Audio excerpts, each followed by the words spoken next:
You're listening to the Tony Kinnett Cast on 93 WYPC. CYTV. Here on the Daily Signal. Good evening and welcome to the Tony Kinnett Cast here on the Daily Signal, nationally syndicated first on 93 WIBC. As many of you who have watched the show before will know, there is a popular soundbite that I cannot stop but reflect and consider. It especially matters today. It is from 2013, but I'm sorry, I'm getting ahead of myself. Today, there are three things, not four, three, that are being whined about by the majority of legacy journalists, network anchors, and Democrat officials. And not to mention the angry old liberal lady that you know from down the street. They are very, very upset about three things in particular. Number one, the Senate rule change, which allowed 48 Trump nominees to be confirmed at once. Number two, they are furious that President Trump and the Secretary of State, Marco Rubio, have designated Antifa a terrorist organization. And number three, Brendan Carr's Federal Communications Commission and the Jimmy Kimmel stuff. So we've actually packed out a big show for everyone this evening because we have Julio Rosas, the riot reporter himself, to talk a little bit about Antifa in detail. We've got Chris Lush to talk a little bit about the FCC. Right now, let's dig into what I had mentioned at the beginning. There is one quote that rings true, regardless of what he may or may not have turned into. In 2013, when the Senate Majority Leader at the time, Harry Reid, was leading the Democrat Senate, they decided on this fancy little thing in Senate nomination procedure called the nuclear option, which meant that from that point going forward, no longer would you need 60 votes in the Senate to confirm a nomination from the President of the United States. Instead, all you would need is 51 votes. It was a very unprecedented rule change. And instead of wagging his finger and going, "Oh, you're not following the rules," Mitch McConnell at the time said a particular quote that would become the driving theme for the next 2 decades of American politics. Say to my friends on the other side of the aisle, you'll regret this, and you may regret it a lot sooner than you think. To my friends on the other side of the aisle, you may regret this and a lot sooner than you might think. And that is the driving theme right now in this country. And it has the left furious because the left has relied on broken rules as their standard, as their default option for the last 10 to 15 years at least. And these broken rules have been ones that Republicans have not played by. They have stayed tried and true and the bigger man and, staying very above board. And we're getting curb stomped by individuals who were playing increasingly less by the rules and more by revolution, by violent censorship, by investigating and arresting political opponents, etc. ad nauseum. Well, Chuck Schumer, the Senate Minority Leader, had taken the Senate nomination confirmation process in which the president nominates someone to fill some type of cabinet role position, not just major secretary level, but smaller positions as well. Now, look, after you get past the first 5 or 10 big cabinet level positions, in prior administrations, Republican and Democrat, everyone essentially said, yeah, all right, the second assistant postal director of mail to your mom. Okay, great. We're going to rubber stamp him, send him on through. Fine. Chuck Schumer, in his effort to stop Trump in any way possible, started bringing every single nominee up to the full hullabaloo of committee hearings and dragging them in front, having them answer all these questions, as though the second, third cousin to the dog catcher is going to be the make or break for the entire country. And it held up the entire process. And given as Democrats right now, like Hakeem Jeffries and Chuck Schumer, are making a big deal about a possible government shutdown because, the government isn't running properly, it's kind of interesting that they are in the middle of holding up the entire governmental process. And so, finally, Senate Majority Leader John Thune decided, you know what? We're going to do a little rule change here. And decided to rubber stamp confirm 48 nominees all at once. Here is what that looked like today. On this vote, the yeas are 51 and the nays are 47, and the nominations en bloc are confirmed. Thank you. Yep. Now, there are a couple of very important, obviously the most important individuals possible So friend of the show, Kimberly Guilfoyle, she is now the ambassador to Greece. I know, yeah, probably needed at least 8 confirmation hearings. You probably needed that lady who held her hand up righteously about Brett Kavanaugh to sniff the air a little bit. Probably needed Ilhan Omar to do some stamping and preaching. We'll talk about that here in just a little bit. But no, again, you end up breaking the rules, and now individuals getting moved through. For example, like E.J. Antony, which has now been appointed to the Trump administration. It's incredible to see the people that are currently in the form of government governing by a republic with rules that are in play. Now, that sounds like a lot of word salad. What do I mean? The rules have been broken. And now there are a lot of people clutching their pearls over things changing. One of these is, of course, that Antifa, last night, the best news I have heard in months.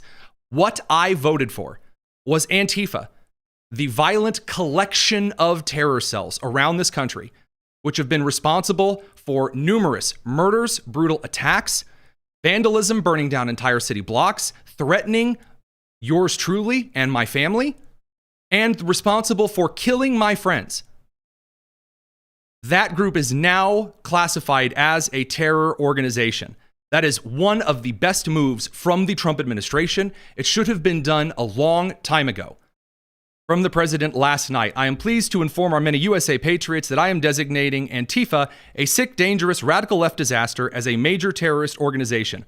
I will also be strongly recommending that those funding Antifa be thoroughly investigated in accordance with the highest legal standards and practices. Thank you for your attention to this matter. This is a crucial order from what is not just the Trump president executive office, but also from the Secretary of State's office, because this now gives a large bevy of legal standing to send, for example, the National Guard into Portland. Why would the National Guard need to go into Portland, producer Nick? Well, I'm glad you asked.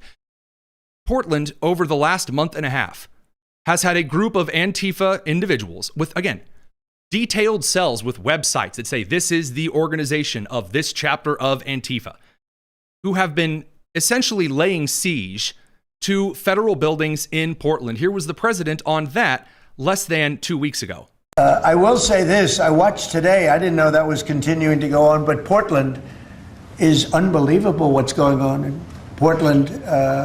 The destruction of the city. Are you going into Well, I'm going to look at it now because I didn't know that was still going on. This has been going on for years. He's correct. Now, the amount of violence that continues to persist, we'll have to get into a conversation with Julio Rosas. In short, there are 2 arguments that the left is running with based on this that they're wringing their hands over. Number one, they are making the claim, what they think is a great political point, but what is in reality a really, really embarrassingly bad political point. They say, well, Antifa stands for anti-fascist. And in World War II, see, it actually anti-fascist, like they were fighting the Nazis. So that means that now it's just anyone who's against fascism, they're good. This is the same logic that people who were in favor of the Ku Klux Klan used to suggest that when the Ku Klux Klan was originally founded, it was a fraternity and about keeping your neighborhood safe. It has nothing to do with lynching black people. It's the exact same argument, and it's awful. Just because the North Korean regime has the name the Democratic People's Republic of North Korea does not mean that the people own a free and fair democracy in North Korea. It turns out that Beijing's army, the People's Liberation Army, has never once liberated a tham dang. And so now when you look at the current situation of Antifa and you look up any footage of Antifa, you'll never see major networks playing this footage of the burning, of the rioting, of the looting, of the beating. I aired some of this footage from Andy No, who's been covering this extensively and has been attacked violently for it multiple times. This kind of rote evidence that the Democrats are going to wring their hands over will come back to bite them in the butt. We'll talk about that with Julio in just a couple of minutes. First, though, we have to unfortunately send the radio crew off to commercial before we get into the latest on Jimmy Kimmel Palooza. I know, you and I are both so excited. It's the Tony Kinnett cast here on the Daily Signal. Now, while the radio crew is away, Jimmy Kimmel will not play because, he's been pulled from the air. So as a quick reminder, Jimmy Kimmel, who hasn't been funny for years and years, because unlike the, great work of Johnny Carson and other great late night hosts throughout history, Jimmy Kimmel stopped doing anything relating to comedy or entertainment and just proceeded to wax eloquently about how wonderful of a liberal he was. To the point where the only comedy that ever found its way into his show was just making fun of the most gruesome, awful stuff. The comments in question that come up, just to play them again, Jimmy Kimmel's comments on the identity of the assassin of Charlie Kirk, and then how the country was responding. We hit some new lows over the weekend with the MAGA gang desperately trying to characterize this kid who murdered Charlie Kirk as anything other than one of them and doing. By the way, at the time this clip had been recorded, the full information reported by including left-leaning outlets, they were already in a full confirmation publishing point to recognize that it was a far left shooter, not a MAGA shooter, whatever that means. But Kimmel's going to stick the landing by talking about the White House. Everything they can to score political points from it. In between the finger pointing, there was grieving. On Friday, the White House flew the flags at half staff, which got some criticism. But on a human level, you can see how hard the president is taking this. My condolences on the loss of your friend Charlie Kirk. May I ask, sir, personally, how are you holding up over the last day and a half, sir? I think very good. And by the way, right there, you see all the trucks? They've just started construction of the new ballroom for the White House, which is something they've been trying to get, as you know, for about 150 years. And it's going to be a beauty. So Kimmel then mocks the president's response, which again, the president giving a statement later, not taking questions about that at the time, only taking questions about the White House construction, despite, again, the kind of repetitive question style. He said, that's how a 4-year-old mourns a goldfish, not how someone mourns the death of a friend. And this resulted in Nexstar pulling the plug. And since then, by the way, ABC firing Jimmy Kimmel. Now, there's been a lot of speculation that has come from the woodwork and metalwork and every other kind of work. And I said this at the time. I said this yesterday when the news broke. As soon as a New York Times reporter came out and said, oh, there's like a $6 billion merger deal that's in question. And the FCC chairman, Brendan Carr, he's made some threats. You saw a lot of noticing come out. And the left immediately staked their entire reputation on the Stephen Colbert censorship theory. Again, the argument that, well, the FCC is trying to censor its opponents. And so what they're going to do is they're going to convince networks to kick off the lowest rated hosts on their network to silence people. It doesn't make any mathematical sense. And of course, we'll get in to some of those details with Chris Lesh here in just a little bit. I do want to show you Biden nominated FCC Commissioner Anna Gomez because in response to Kimmel's clip, she points out, well, I didn't see anything that was incorrect. Nothing was a lie that Kimmel said to me. FCC together, you work with him. He went out and said this.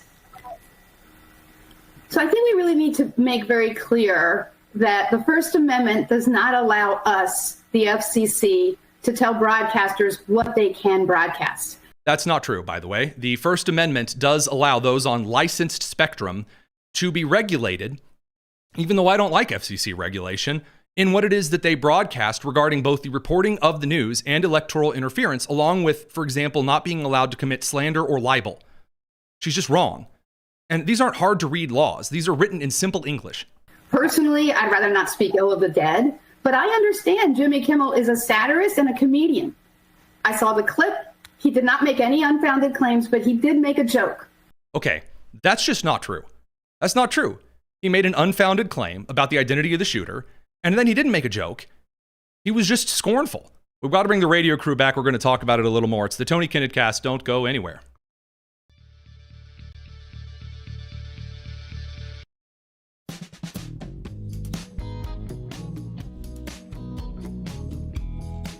It's the Tony Kinnett Cast on 93 WIPC. The real superpower that the President of the United States has, and before those of you out there who really don't care for the right or for President Trump or whatever, before you roll your eyes, allow me to convince you very quickly, the superpower, if there is one superpower that President Trump has, other than at times being, really genuinely funny, it is that he can maneuver politically his opponents to say the dumbest things imaginable.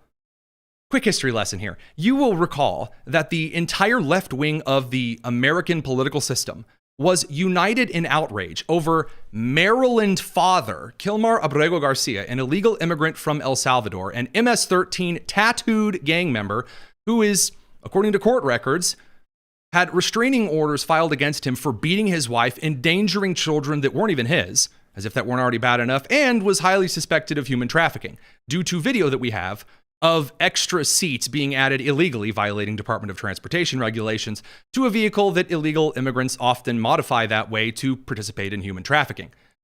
And they threw all of their weight behind Maryland man Kilmar Abrego Garcia. And then the left decided to throw all of their weight behind crime.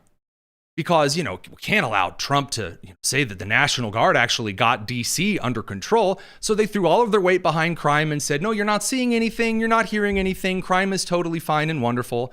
And they've done the exact same thing. They've taken the worst possible position on every single issue. And I'm sorry, don't take my word for it. When I say that Trump has literally forced his political opponents to advocate for crime very openly, Jasmine Crockett just today says committing a crime doesn't make you a criminal. I understood what was kind of pushing them there. And so I do want people to know that just because someone has committed a crime, it doesn't make them a criminal. What a simp. Guys, just as a quick reminder, the word criminal comes from the word crime. I'm going to need like the NBC's The More You Know, to flash across the screen when we drop knowledge that simple. But that has not stopped. Despite the worst positions the Democrats have taken, the lowest approval ratings for the party in history, no kind of momentum at all. Now they are taking the dumbest possible positions. They are going to defend Antifa. Get out the Tony Kinnett was right jar. We're going to need it in a little bit here. I guarantee that at the House and the Senate level over the next couple of weeks, Democrats will rally in defense of Antifa. We're already seeing this. The pundit class online is already saying either Antifa doesn't exist, or if it does exist, it's really a good thing that it exists. The critical race theory maneuver, or the drag queens with children maneuver, or the transgender shooting maneuver, or you get the picture.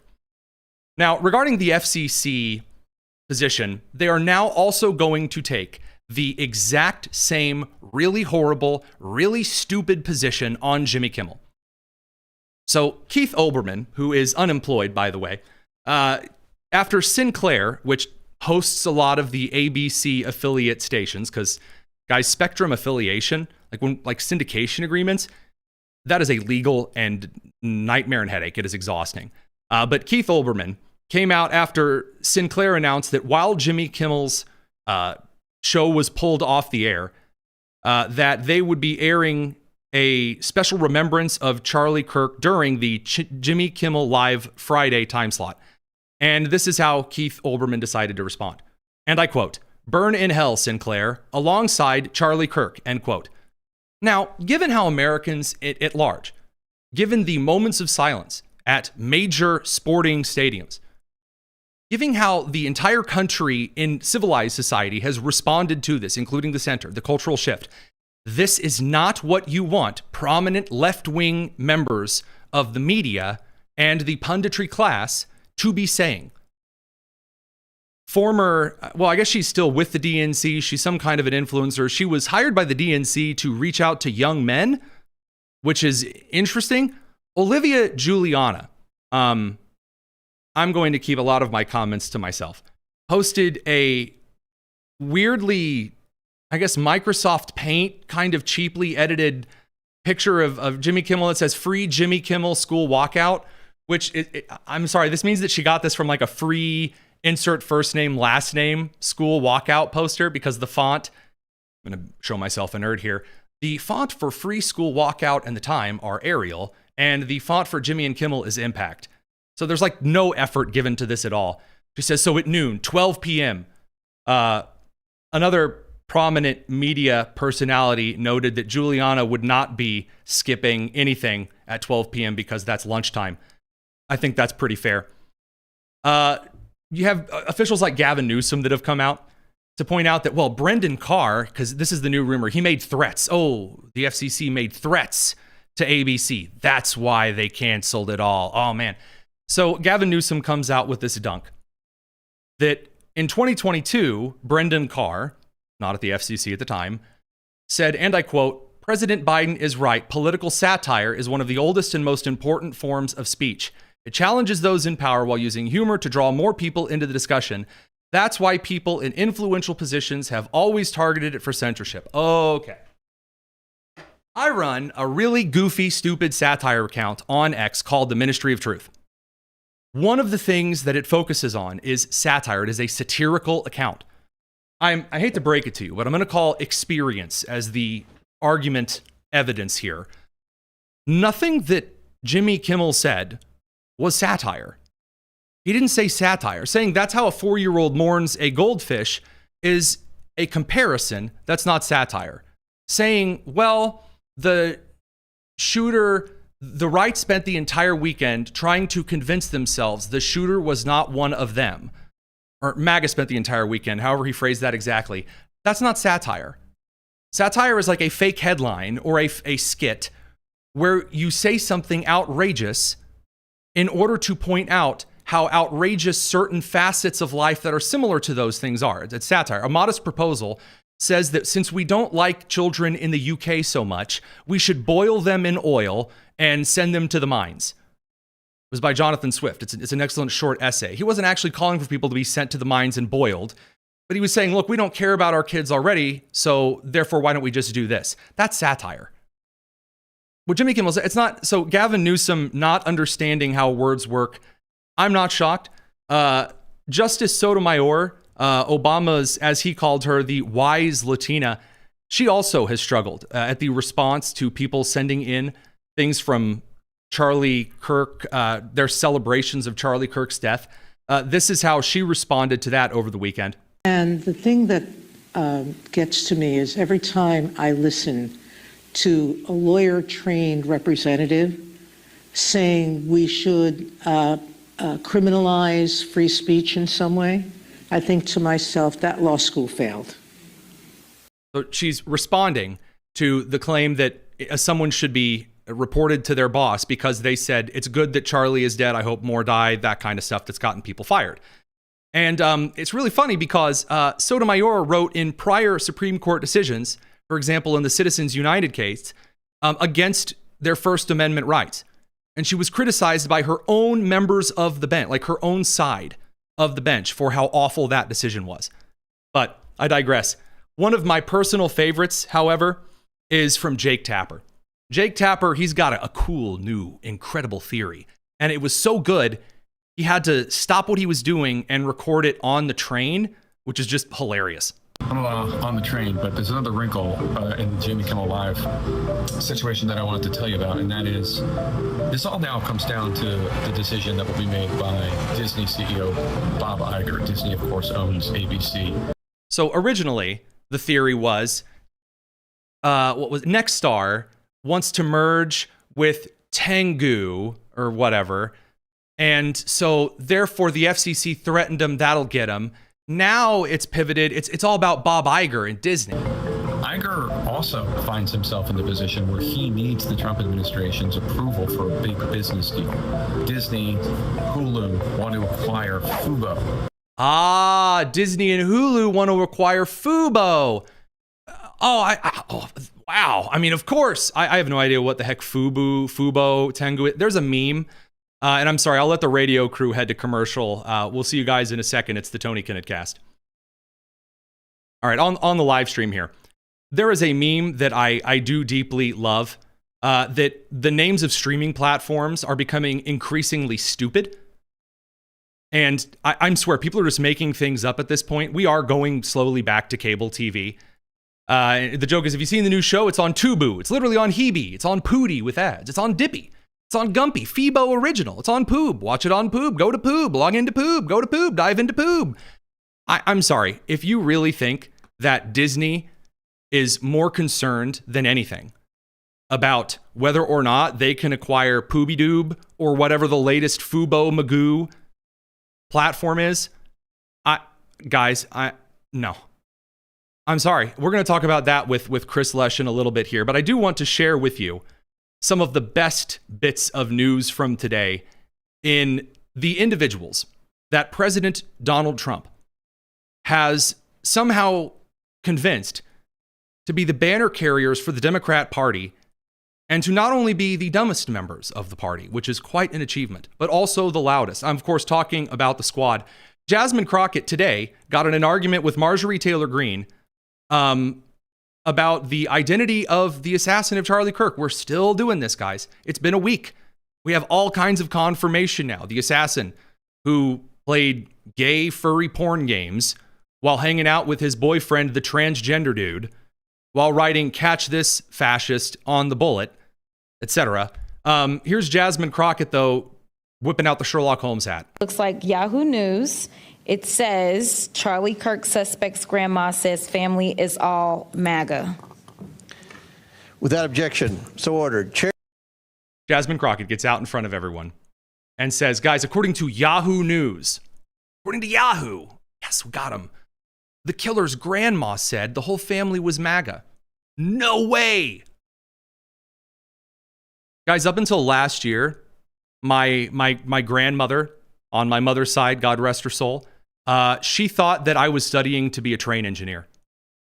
I don't know how to tell you guys this. Grandparents, while wonderful, amazing people, are not the ultimate authority on what is going on in their kids' life. And by the way, she cites Yahoo News. Yahoo News these days is an aggregate. An aggregate is a kind of website, kind of media outlet and organization that just collects news articles from other websites and just puts them up so that it can share them around. How do I know that? Because I've been cited by Yahoo News. They've taken my articles and just splattered them onto their homepage. On Fubu. You can find it on Pooby. Anyway, so thanks to Jasmine Crockett, Marjorie Taylor Greene did a suplex later after that, but we have to move on. Now, regarding the Brendan Carr situation here, it is great to point out that Alexandria Ocasio-Cortez, back in September of 24, was calling for the government to limit free speech via the FCC. My, how times have changed. I do think that several members of Congress in some of my discussions have brought up media literacy because that is a part of what happened here. And we're going to have to figure out how we rein in our media environment so that you can't just spew disinformation and misinformation. It's one thing to have differing opinions, but it's another thing entirely to just say things that are false. To quote the great Michael Scott. Well, how the turntables. Fantastic. All right, we're going to head over to Julio Rosas and talk a little bit about this goofiness regarding Antifa and what the National Guard is going to do about it. Stick around. It's the Tony Kinnett Cast here on the Daily Signal.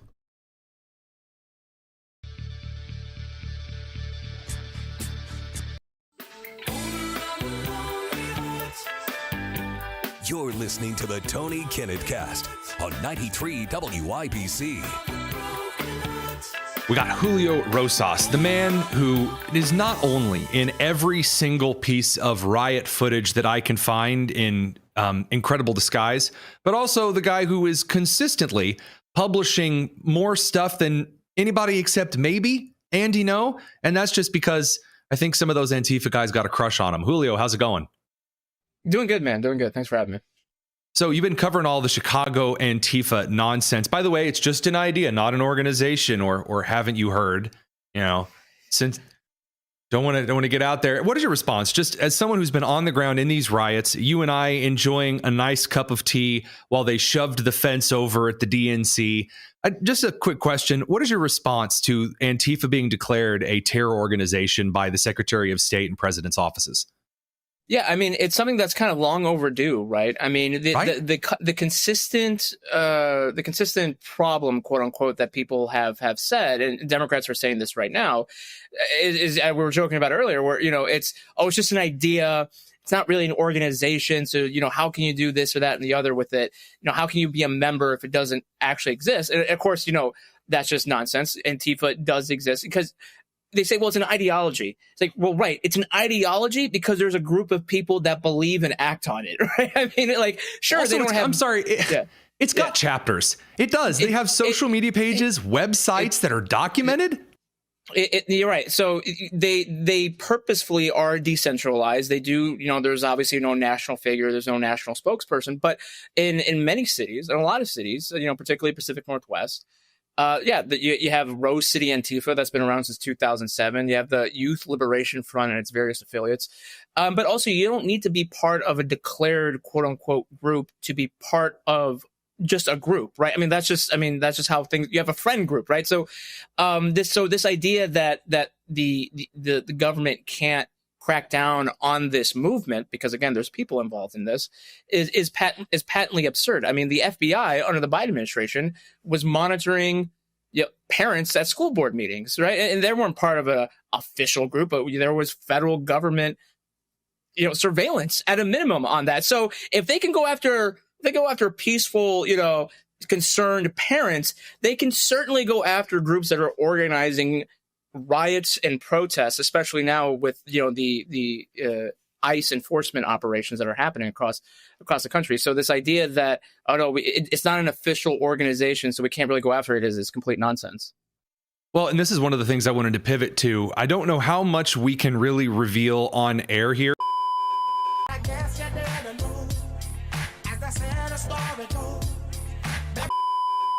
What can you walk us through? How do you keep tabs on this decentralized, really just a partisan movement that partisans from like World War II style, the Soviet era style civilian guerrilla groups? How do you keep tabs on something like this? What can you tell us without revealing too much? Because obviously many of these are ongoing things that we keep track of. Yeah, I mean, it's simple, really. I mean, as you were saying, they have social media pages. They have, profiles that are public, that they want to announce certain things. I mean, in 2020, that is exactly how I was able to be in a place before something happened. Because if I knew, okay, this group is organizing at this time and place, and knowing their history, it's not going to just simply be a peaceful march. It's like something significant is going to happen that's worth reporting on. So that's just number one. But then number two, it gets a little bit harder because because of Elon Musk taking over X, a couple of years ago, a lot of those pages were actually taken down because they were promoting violence, which was now being taken seriously against far left radicals, not against conservatives. So it's not that hard in some ways. Sometimes it's a little bit harder because the more radical groups, because again, they're decentralized, they do kind of keep things like, as far as I know, Signal, WhatsApp, Telegram, Discord. Discord, Reddit, so that gets more into the weeds of it. But again, that's why I'm saying, like, if I can do this just as a quote unquote, private citizen in a journalistic capacity, the federal government definitely has the means and the ability to, and the legal ability to do something more than just simply monitoring these things and letting these things play out, because it is very deliberate. They don't, Antifa specifically, right? They don't just congregate just for the sake of congregating. They're congregating to do quote unquote direct action, which is their kind of phrase for saying, like, let's get actual confrontational and do more than just holding signs and chanting. So, sorry, you used the word congregating, and immediately I thought of a church. Like, what hymns would Antifa sing other than Bella Ciao?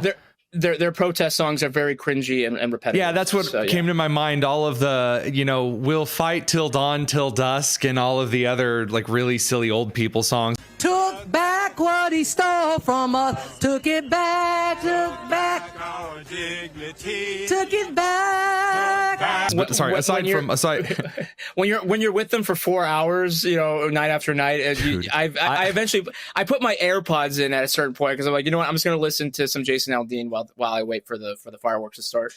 I'll never forget, and I don't remember if this is when we were at the DNC or if this is when we were covering one of the riots in California or maybe near Atlanta, when we were amongst the group, and I remember texting you, these people reek. They smell so bad. So it's not just offensive to the ears. These people really don't shower, which, I mean, again, one of the best benefits of social media is that these people can communicate with each other without having to smell each other, because that would cripple a movement right there.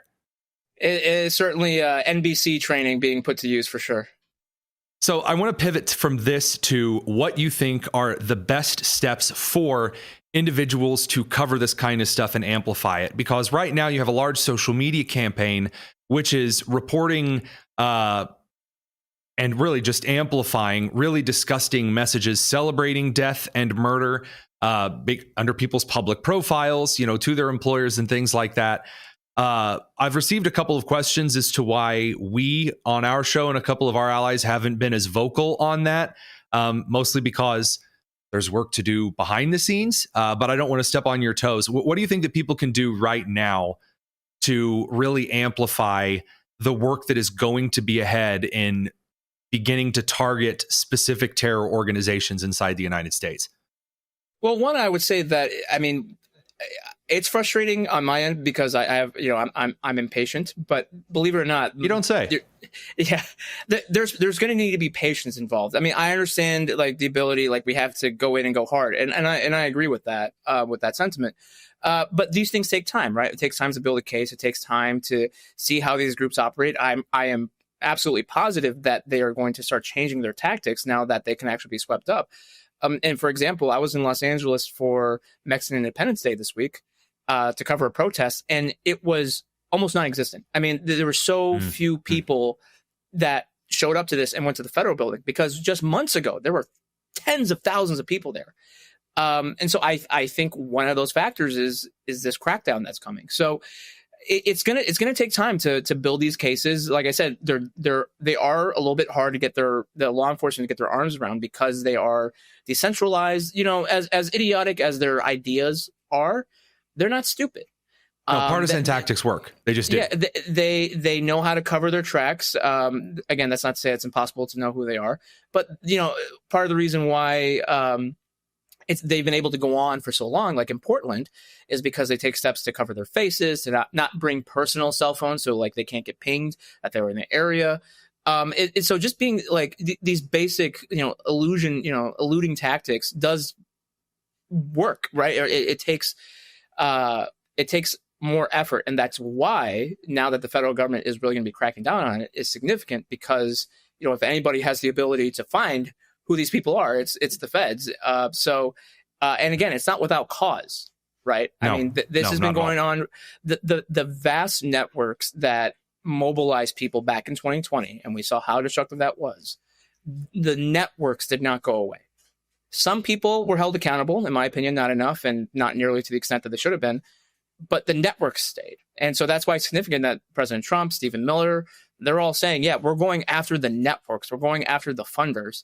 And I would just say that's important because, money is involved in this. I remember, again, on the social media pages back in 2020, they would advertise their Venmos, their Cash App, their Zells, so that they would crowdfund support. But I think there's more money behind it than just that. And that's something that's in the federal government's purview because, again, it's not organizing to just peacefully protest. It's organizing to attack law enforcement, interfere in operations, and just cause chaos and mayhem because they think that the ends are justifying the means. To murder, pillage, and rape. I mean, it really is the terrorist, partisan, barbarian tactic. We got to send the radio crew over to commercial. We've just got a last question for Julio over on the live stream. Radio crew will see you after the break. It's the Tony Kinnett Cast here on the Daily Signal. All right, there's one question that producer Nick threw my way that I think is worth asking you because I bet your answer on it's going to be pretty interesting. So pressure intended. Do you see any instances of some of these Antifa individuals over the last couple of months de-radicalizing? Has anyone that you have seen in this space, privately or publicly, stepped away from the mutually assured destruction line? Potentially. I would say it would be difficult because, look, you don't just stumble upon an Antifa riot and you participate, right? I mean, this is years of radicalization from whichever point, whether it could be starting from the media and then it goes into, okay, well, here's a group, and then it's just typical radicalization process, right? So once you're in there, and like once you do like the full shaved head and you're all black blocked up, and then if you're transgender and you're like all in, like you're doing the hormones, cutting trash cans in half for your riot shield, once you're doing that, I mean, you're pretty dedicated to the cause at that point. Well, there's that affirmative mania, right, where like you get in there and it's already mentally unstable, and then they hype each other up into the furthest extent of mania possible. I think that's why when you said patience, to those right now who are feeling political momentum of a society that isn't tolerating the bile around the Charlie Kirk assassination, that a measure of patience. There was a TPUSA chapter actually that contacted me asking for some questions about where to point the flood of young people coming in. And, how, what movements, what micro factions do you direct them into? What do you caution them against? How do you do it? And I said, whatever you do, it is more important how you do it, with patience, with restraint. And don't get me wrong, I'm a talking head pundit here yelling behind a microphone. That's my shtick. But a level of restraint in your community, it doesn't stop the momentum. But this as well as I do, just from, the numerous PT tests here. You have to build up a steady run to run a marathon. If you break into a sprint, you're going to tire yourself out and you're going to lose all momentum. Yeah, and Stephen Miller's, I think, has said it best, that just blind rage and energy is not productive at all, right? And that's the same thing with these Antifa cells, right? Like they are obviously very angry with President Trump securing the nation. So they are directing that energy out towards, like I said, like in Portland, attacking federal officers, a federal building. And so I think, to go back to your initial question, I think it is possible. I think, maybe this coming crackdown might scare some people off that are not as committed. But again, when you're hearing that from your main rival, that we're going to come after you, we're going to put a lot of resources, it's going to make the resolve even harder, believe it or not. So they just really believe it. Last question, because we're brushing up against picking the radio crew back up from commercial, how time flies. If we can't de-radicalize, if there is no denazification that's possible here, then what is the next step? I know that's a tough question to answer in 20 seconds, but go for it. I mean, you gotta get rid of the cells. I mean, you gotta hold people accountable. I mean, that piece by piece, brick by brick. Yeah, absolutely. So it's just, like I said, it's going to take time. It's going to take a lot of effort, but I think it's possible. Julio Rosas, not only the author of fiery, mostly peaceful, just excellent coverage throughout the 2020 riot summer of love season, but a great author and reporter over at The Blaze. You stay safe, my friend. Thank you.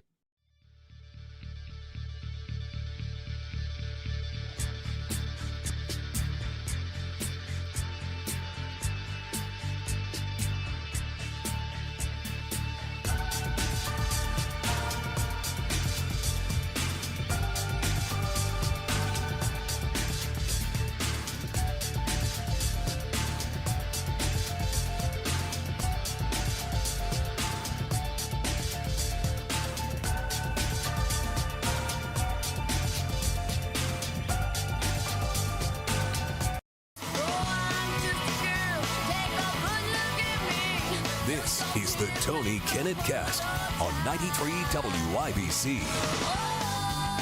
Oh, the pearl clutching. The pearl clutching. We got out the pearls because Ilhan Omar was set to be censured today, and there were 4 brave Republicans who screwed the pooch and left her in all of her committees. So as a reminder, Ilhan Omar said some really gross stuff. Oh, how many there are to list. She's also done a lot of awful things, brother notwithstanding.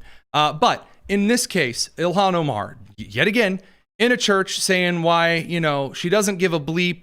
Republicans are bad. Charlie Kirk was bad. Oh, she's so brave. And, well, it's the same classic Ilhan Omar filth. Here's a little bit of it. I understand. I said that the people who were were the people who were saying that Kirk was civil. So she's mad and cussing in church because people said that Charlie Kirk was civil.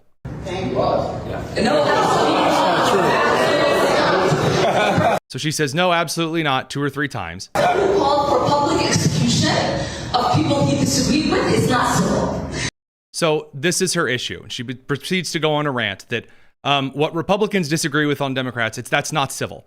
Because Republicans say, hey, that's a baby in the womb, you can't kill it. She says it's not civil to force a woman to carry a baby because of rape. And it's like, again, well, the baby didn't commit the rape. That's just the basic pro-life position. And then she's also very angry because, men can't become women. She says, that's very hateful.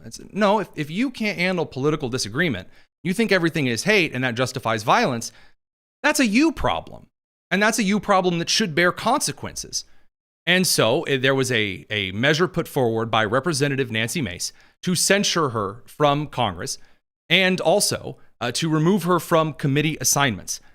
And, wouldn't you know, due to 4 Republicans, it turned out that the vote failed. Now, I will remind you that Republicans and Democrats hopped on board to get rid of George Santos, who was a liar and an idiot, and got him out of Congress and sent him back to New York with his tail between his legs. But all of a sudden, when it comes to Ilhan Omar, Miss Some People Did Something, when describing 9/11, the coffin dancer herself, instead, now you have GOP representatives Mike Flood, Republican of Nebraska, Jeff Hurd of Colorado, Tom McClintock of California, and Corey Mills of Florida, who voted to table the measure. And then a group of 5 House Republicans in total helped Democrats kill a censure resolution as a reminder against Representative LaMonica McIver, the Democrat from New Jersey, earlier this month, who was on camera body slamming federal agents. So before we get to Corey Mills, and we're going to talk about Corey Mills, as to this group of Republicans right now, the last of the moderates and some of the libertarians, there's just a lot of pearl clutching that's currently going on over the FCC thing, over some comments Trump made this afternoon where someone asked him about negative coverage, and Trump said there's like 97% negative coverage of me on these networks. And if they can't handle being honest, then maybe they won't have an FCC license on Spectrum TV. People are saying, oh, that's fascism. He's saying if you don't like him, he's going to throw you off the air. That's not what he's alluding to. And I know because I recognize the 97% number. We'll get to that. The last thing people are clutching their pearls over is Republicans actually doing things like voting to censure individuals. So first of all, I will note that this pearl-clutching, hand-wringing, bath salt-smelling nonsense, this moralizing from their white horse, only ever goes one way. When the Biden administration blocked the mergers directly of organizations like Kroger and Albertsons, Capri and Tapestry, JetBlue and Spirit, Tempur, Sealy and Mattress Firm, United Health, Medicis, and then also tried to blackmail Facebook. And, don't take it from me, Mark Zuckerberg is on the record quite a bit explaining how he was blackmailed by the Biden administration. Now, all of a sudden, Brendan's saying, well, look, you're going to have to follow FCC regulations. Now that's too far. And the comment has been brought back essentially 2 ways. Number one, we need to stand above the Democrats. When your opponent is not playing by the rules and people are getting killed, I'm sorry, if you're playing by the rules of civil society at that point, you're an idiot.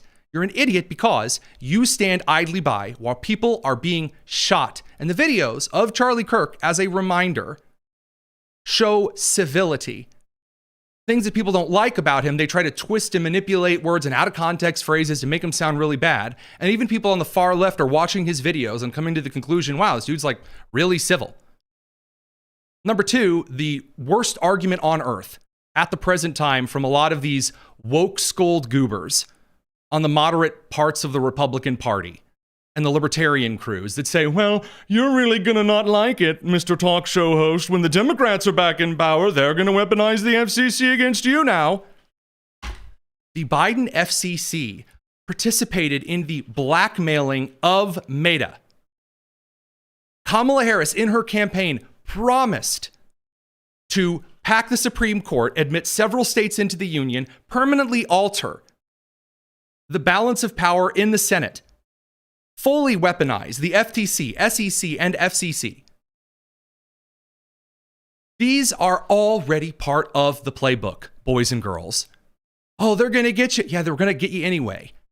pretending that, well, what we really need to do, as though there are Democrats that are watching right now going, wow, those Republicans are just sitting there like all night. I'm going to be nice in the same way. I don't know how much PBS Kids you've been sucking down. That's not how the world works.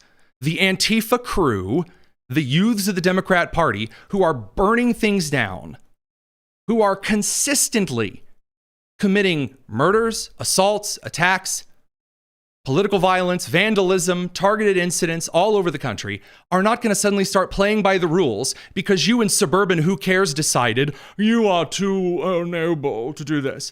That brings us over to Representative Corey Mills, because there are other people in the Republican Party that are also a waste of breath and space. Representative Corey Mills from Florida is an interesting character. Corey Mills has been consistently exposed by some very, very thorough reporting from The Blaze that shows, first of all, he got married in the actual Al-Qaeda mosque. Like the Al-Qaeda mosque that people who came and committed 9/11, that mosque in the United States, it was fully investigated. He got married to a radical Islamic lady in that specific mosque and has a lot of other extremely shady stuff about him. This is not hearsay. This is not conjecture. This is documented. I recommend going and reading some of the articles about this individual. He has been shunned by a large part of the Republican Party for essentially faking his Christianity entirely for votes. Sorry, radio crew, we got to send you off to the evening. We're going to continue on the live stream. It's the Tony Kinnett Cast. Now, I'm just going to say, do I know why, in this particular instance, Representative Corey Mills of Florida, who got married in the Al-Qaeda mosque, do I know exactly why he voted to block the censure of Ilhan Omar? No. Their reports are he made a deal with Democrats. But I personally find it rather interesting. How odd, one might say. And that brings us over to the open conjecture about the FCC and Brendan Carr. So really two quick pieces of news I do want to point out. First of all, the Trump administration is also receiving flack because an immigration judge has now ordered Mahmoud Khalil, the Colombia agitator and riot encourager, protester for Palestine, to be deported to either Syria or Algeria. Why? Because it was discovered he's working for the UNRWA, and he didn't list that on his application, which you can't do. So he's out of here. Left is upset about that.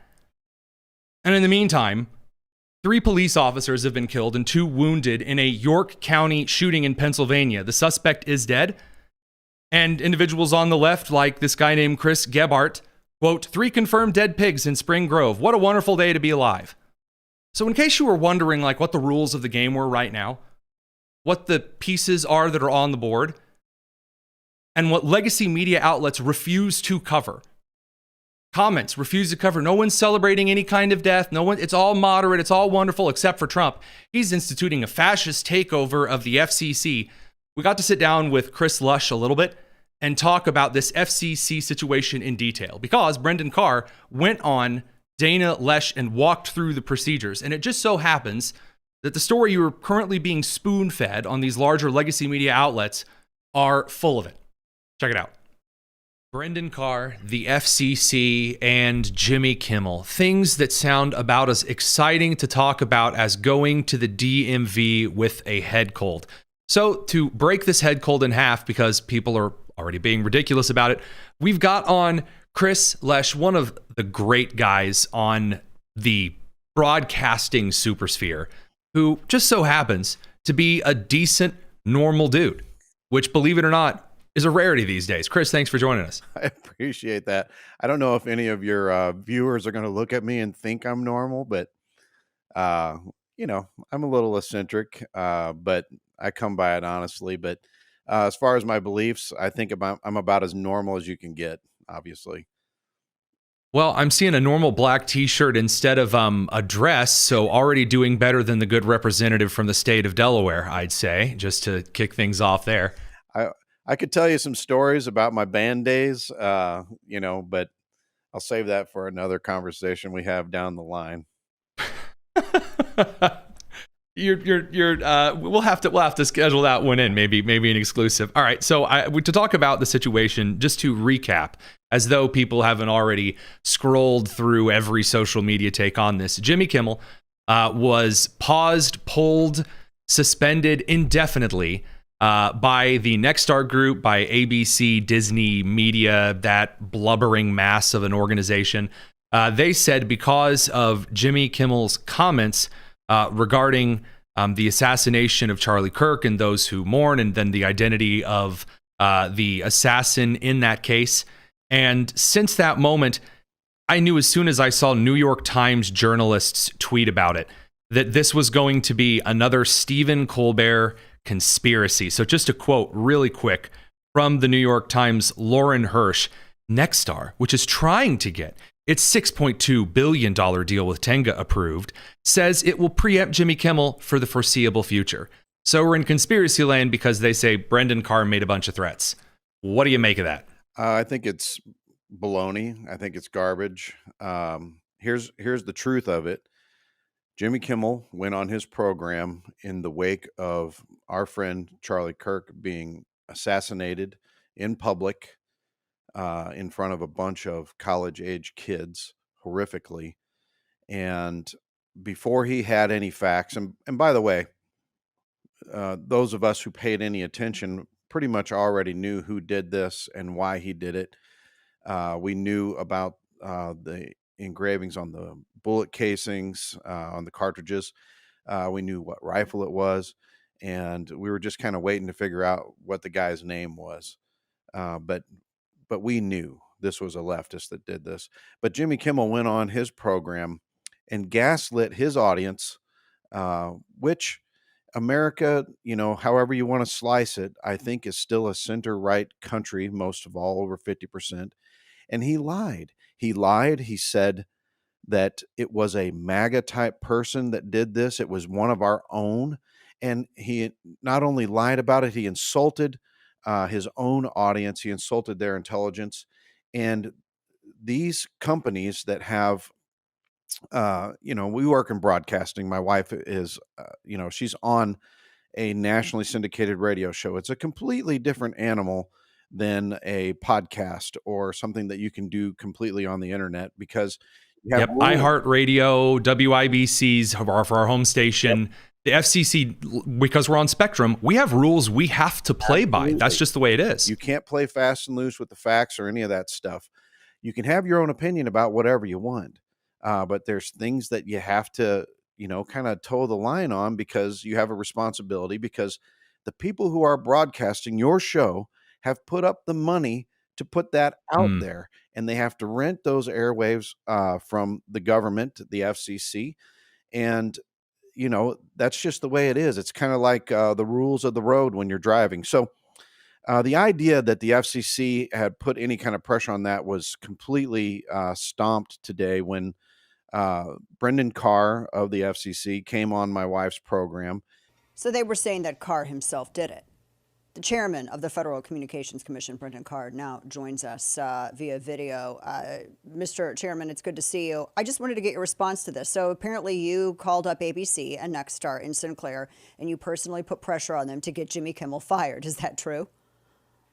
No, not at all. But it does, I guess, tell a better story for partisans on the left. I think it's ironic. I mean, some of these very same people are engaged, and I think what can only be explained as projection. These are the same officials that literally were doing exactly that. What's happening here is we're undergoing a very fundamental shift in the dynamics in the media ecosystem. Most people don't get this, right? But you've got national programmers, that's Disney, ABC, that's Comcast, NBC. They don't have FCC licenses, and they therefore don't have a federal obligation to operate in the public interest. But they produce most of the primetime TV shows that you do see on broadcast TV, whether it's 60 Minutes or NFL football or late night shows. Now, local broadcast TV stations, like your local Channel 7, wherever you are, they are licensed by the FCC, and they've been given a unique opportunity to use public spectrum, this public resource. And because of that, they have a public interest obligation. So the way this is supposed to work is Disney and Comcast can come up with whatever programming they want, and individual TV stations are supposed to decide, should we run this or should we not? Now, That's what Congress intended. But the last 10, 15, 20 years, that hasn't happened because Comcast and Disney and the programmers amassed so much power that they could effectively force local TV stations in Utah, in Pennsylvania, to run this progressive foie gras coming out of New York and Hollywood. And what we saw yesterday was really a pivot point because it was the local TV stations that said, I've got to look out for the needs of my local community. I don't want to run this Kimmel stuff, and we're going to preempt it. And that's a really important moment of local TV stations standing up for their viewers and pushing back against Comcast and Disney. So it's a market correction that's really necessary. But it's people don't want to grapple with that, right? They want to try to point fingers or try to find boogeymen. But that's really what's going on here. And he has been coming on her show for many years. They have a good rapport. And he completely stomped that theory in the ground. He said he put no pressure on any of the entities that made this decision to take Kimmel off the air. And honestly, just like Colbert, if we look at it with a little bit of objectivity, I think we see that these shows were really doing poor in the ratings. The culture in America has shifted more towards the right, and their brand of comedy, which Charlie Kirk told us several years ago, I believe it was a tweet in 2017, Jimmy Kimmel's just not funny. The funniest person that was ever working with Kimmel was Guillermo or Adam Carolla back in the days of The Man Show, which he would cancel himself for in these days, by the way. I mean, I'm not going to ask producer Nick to, play the video of Kimmel shoving his face into a woman's skirt as she looked over the New York City skyline. But I do want to flesh out. Yeah. Oh, well. And so the list goes on. And, again, shock jock, radio host, sports guy from LA in the 90s. I understand. I work with a couple of the spiritual successors to Bob and Tom, Hammer and Nigel in Indianapolis. They have a little, just dudes hanging around. But then to moralize as he has, it didn't do well with the ratings. So we got the numbers here. This is according to Paul W. Swaney, used to be with McKinsey and Amazon. So this man eats numbers for breakfast. Right. He said weekly. I had previously said monthly. Weekly, Kimmel was getting about 1.77 million average views. Colbert, who was canned after losing $40 million and getting skunked by Gutfeld in the ratings, had 2.42 million average viewers weekly. So Kimmel, from what I've heard inside of the Nexstar group, from friends that I have on the inside, Kimmel was hemorrhaging far more money than Colbert and getting far less viewers for it. It looks like, based on what we have, that ABC, Disney Media Group, and Nexstar were just looking to get rid of him, and this just happened to be the perfect storm. I don't mean to be so, what's the word? Not critical, so blithe, just so unfeeling on this, but it just seems that this is the decision they made. It was a business decision, and I think they made it with a clear mind. The statements that they put out don't mention any pressure by the FCC. And like I said, Brendan came on today and told Dana directly, I did not put any pressure on these companies to remove Kimmel from the air, although he agreed with the decision because we have a responsibility, again, as broadcasters, to try to be truthful, and they have a fiduciary responsibility to their shareholders, these companies. Oh, Chris, you're taking my next step. No, go ahead, take it. That's where I was going next. I'm glad you're thinking the same thing. Go ahead. Well, you mentioned those ratings. What was it, 1.7 and 2.4? Let's be generous. 1.8. We'll round up on the last number. It's 1.8 million unique viewers in a week. I'm going to compare that to my wife, who's one of the top 5 nationally syndicated radio hosts in the nation, and number 1 female by far. The conservative side of the ratings, according to Talkers Magazine, is that she has around 7.5 million unique listeners that in that same time period. If she was doing the kind of numbers that those guys were doing, do you think she would even have a job in radio? Not that no, has to be because successful, but to be syndicated nationally, you have to bring an audience.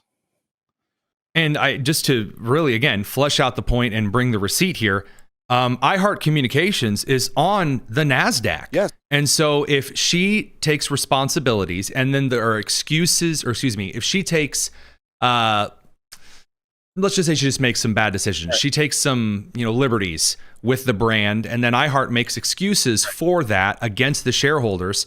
They are liable. I've been saying this for years about ABC. I know you and I've talked about this before when fact-checking ABC News over the Maui wildfires, their firearms, lack of knowledge. There comes a point where if you're a stockholder in Disney ABC, wait a minute, they are driving their stock prices down by endorsing this bad decision that may not even be legal. Forget Jimmy Kimmel's politics and bad statements recently. Right. This has been a shareholder lawsuit at the class level incoming for ages, and they missed it by a hair. Absolutely. Their responsibility to their shareholders is a legal responsibility. And, progressives don't understand this. Whenever they get a big wad of money and they have an agenda that they want to push, they go, hey, let's go whole hog, and make Star Wars about, space lesbians rights instead of a space opera, about the struggle for freedom, from an oppressive government. And literally they start arguing on the other side for an oppressive government. And then they kill the whole franchise that everyone loved since they were a kid. I'm 54 years old. I remember when the first Star Wars came out, I went to it, and they're murdering it. And Disney is hemorrhaging money on these projects, even though they can make them cheaper and faster now with volumetric photography and all that stuff.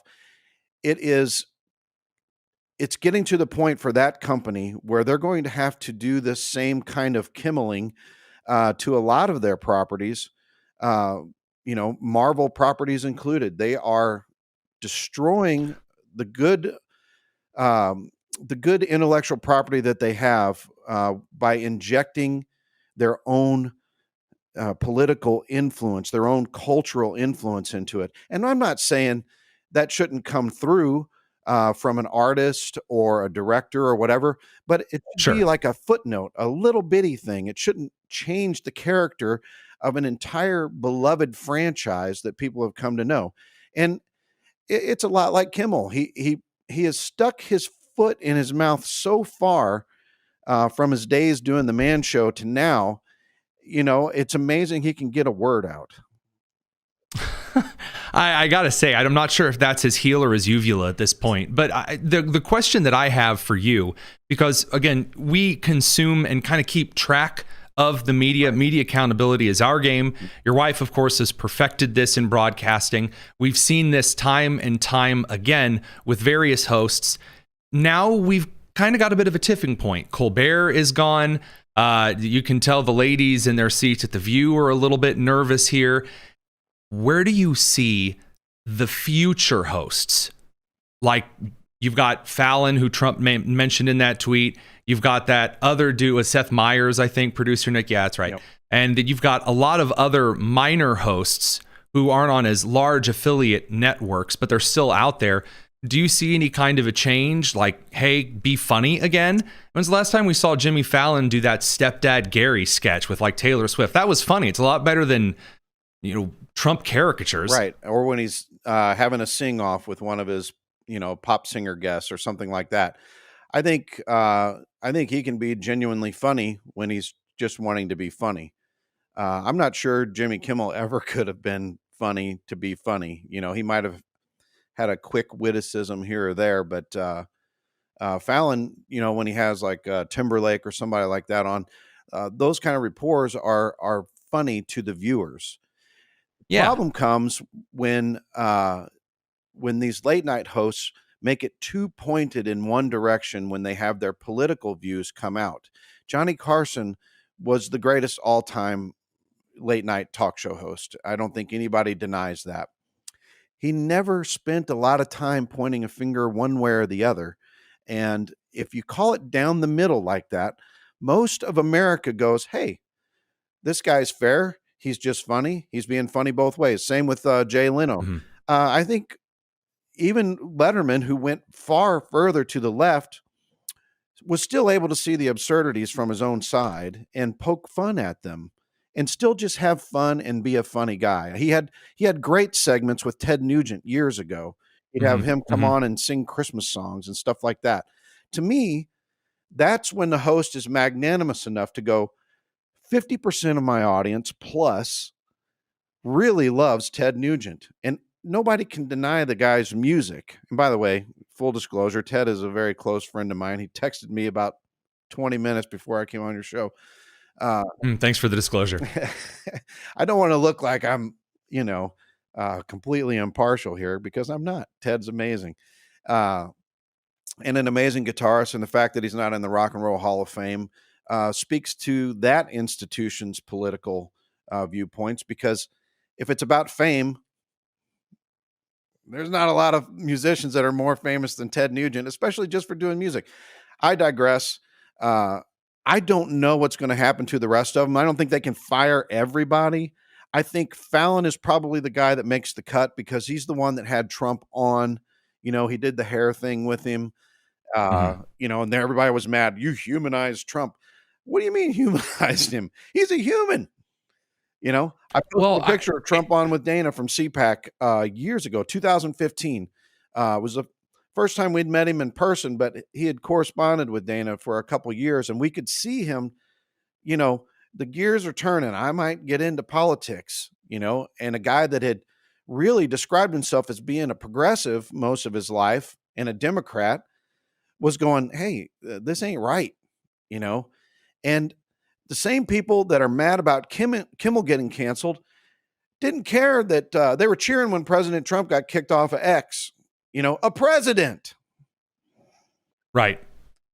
I'm pointing to the individuals right now who have kind of the potential to actually be funny, actually putting entertainment first, right, and then any kind of commentary, politics, that kind of stuff second.